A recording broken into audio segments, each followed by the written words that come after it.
रोटी, कपड़ा और मकान जीवन की मूलभूत चीज़ें हैं। इन तीनों के बिना जीवन अधूरा है। लेकिन सबसे अधिक रोटी अगर वह नहीं खाएंगे तो इंसान समय से पहले ही मर जाएगा। बनते बिगड़ते हालातों के बीच में कोई भूख से मर रहा है तो कोई दूषित भोजन से मर रहा है। लोगों को इस बारे में जागरूक करने के लिए हर साल 7 जून को खाद्य सुरक्षा दिवस मनाया जाता है। 2019 में इसकी शुरुआत हुई थी। इस दिन को सेलिब्रेट करने के तौर पर हर साल एक थीम भी तैयार की जाती है। तो जानते हैं क्यों विशेष दिन मनाया जाता है और इसका क्या उद्देश्य है। वर्ल्ड फूड सेफ्टी डे यानी विश्व खाद्य सुरक्षा दिवस हर साल 7 जून को मनाया जाता है। हालांकि कुछ सालों से 16 अक्टूबर को मनाया जाता था, लेकिन अब 7 जून को मनाया जाता है।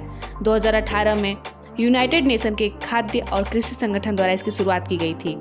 इस दिन को मनाने का उद्देश्य है लोगों को दूषित भोजन के प्रति जागरूक करना।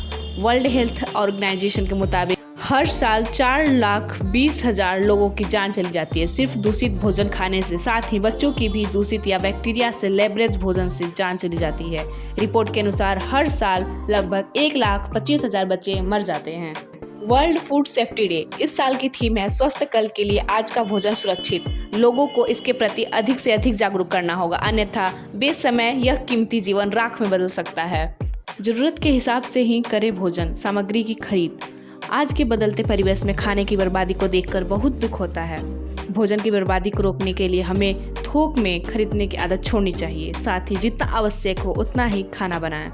एक आदमी के रूप में, एक परिवार के रूप में, एक समाज के रूप में, एक देश के रूप में तथा मानव जाति के रूप में हमारी कुछ जिम्मेदारी है।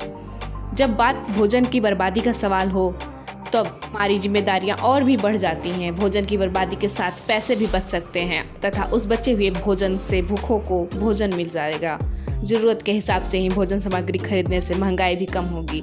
अपव्यय कम करें और भोजन का बिल अपने आप ही कम हो जाएगा। भारत में पुरातन काल से ही अन्न को भगवान का दर्जा मिला हुआ है, पर आज की पाश्चात्य संस्कृति ने अन्न का अपमान करने में कोई कसर नहीं छोड़ी है। जूठन भोजन एक प्रचलन बन गया है। सामूहिक भोजन में कितना ही भोजन यूं ही खराब हो जाता है। भोजन की बर्बादी को रोकने के लिए आज के समय में लोगों को जागरूक करने का अभियान चलाना चाहिए।